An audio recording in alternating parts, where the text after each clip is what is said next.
महाशिव पुराण विद्येश्वर संहिता अध्याय 3। विषय पुराणों की उत्पत्ति, उनका स्वरूप और शिव पुराण की श्रेष्ठता। विस्तृत हिंदी कथा लगभग 2000 शब्दों में। प्रस्तावना। प्राचीन काल में नैमिषारण्य में ऋषियों का एक महान यज्ञ हो रहा था। इस यज्ञ में अनेक महर्षि, मुनि और तपस्वी सम्मिलित थे।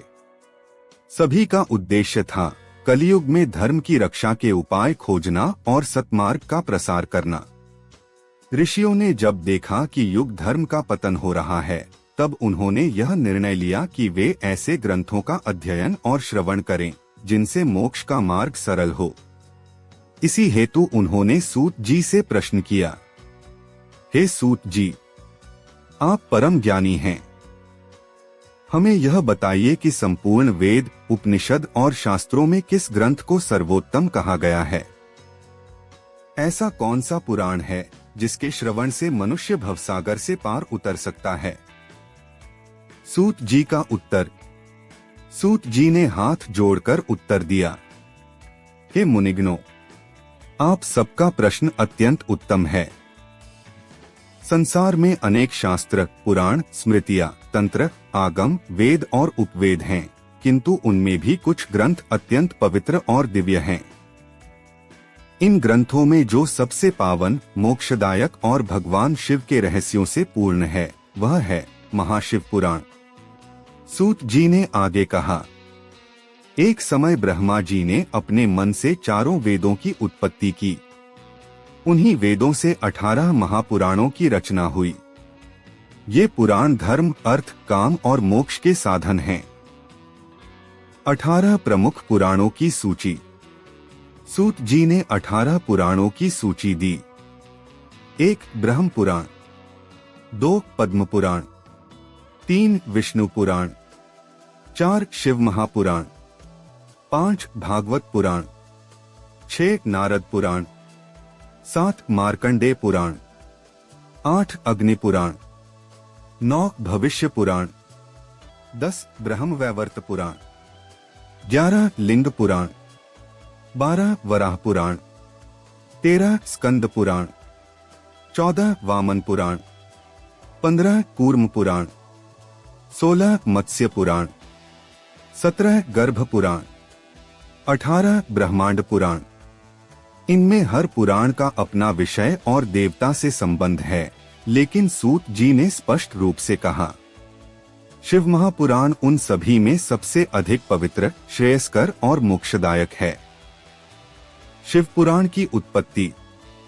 सूत जी ने शिव पुराण की दिव्यता को बताते हुए कहा, जब सृष्टि की शुरुआत हुई, तब ब्रह्मा जी ने वेदों का सार लेकर एक ग्रंथ की रचना की जिसे शिव पुराण कहा गया। यह ग्रंथ स्वयं भगवान शिव की प्रेरणा से प्रकट हुआ।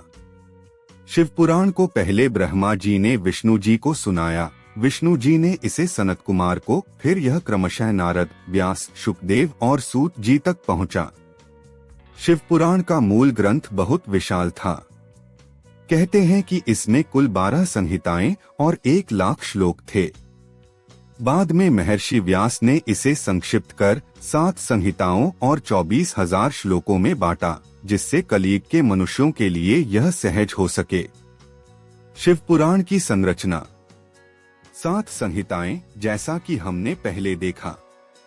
1 विद्येश्वर संहिता, 2 रुद्र संहिता, 3 शत्रुद्र संहिता, 4 कोटिरुद्र संहिता, 5 उमा संहिता, 6 कैलाश संहिता, 7 वायु संहिता। हर संहिता में शिव के विभिन्न रूपों, लीलाओं, ज्ञान, भक्ति, ध्यान और मोक्ष का विस्तृत विवरण है। शिव पुराण का श्रवण क्यों आवश्यक? सूत जी बोले, हे मुनिगण, कलियुग में जब धर्म का ह्रास होता है, जब मनुष्य सांसारिक मोह, द्वेष, लोभ और क्रोध से ग्रसित हो जाता है, तब शिव पुराण का पाठ और श्रवण ही उसे सन्मार्ग की ओर ले जाता है। इसके लाभ: पापों का नाश, शिवलोक की प्राप्ति, जन्म मृत्यु के चक्र से मुक्ति, दैहिक, दैविक, भौतिक तापों से छुटकारा। कथा का उदाहरण: एक शिकारी की मुक्ति। सूत जी ने एक प्रसंग सुनाया। एक बार एक शिकारी जंगल में शिकार के लिए गया।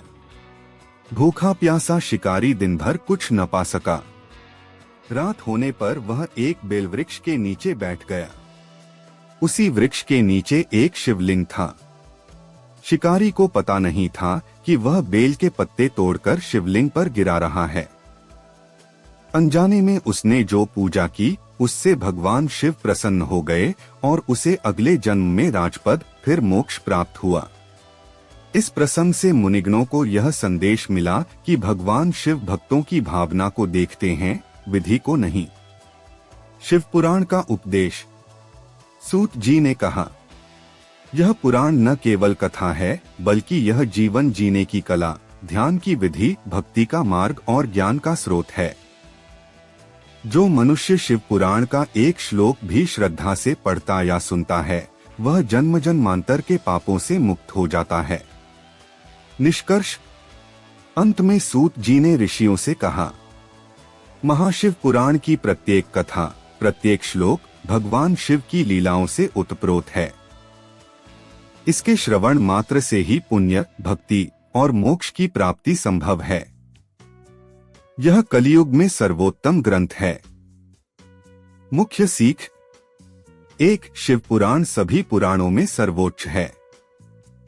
2. शिव की भक्ति केवल विधि से नहीं, भावना से फल देती है। 3. कलियुग में इसका श्रवण मोक्ष का साधन है। 4. श्रद्धा से किया गया कार्य इवन अननोइंगली भी फल देता है। 5. सत्य, भक्ति और ध्यान ही शिव तक पहुंचने के साधन हैं।